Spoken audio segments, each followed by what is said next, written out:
আমি চাই তুমি ভালো থাকো, সুখে থাকো, কিন্তু আমার পরক্ষণে মনে হয় না, আমাকে ছাড়া তুমি কিছুতেই ভালো থাকতে পারো না।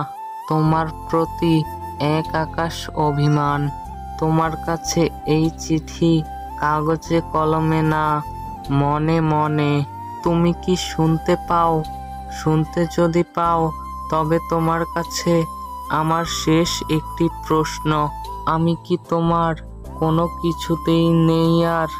যদি আমি তোমার কোনো কিছুতে থেকে থাকি, তাহলে আমার প্রশ্নের উত্তরটা দিয়ে যেও যে হ্যাঁ, আমিও তোমার হৃদয়েতে থাকতে পারি।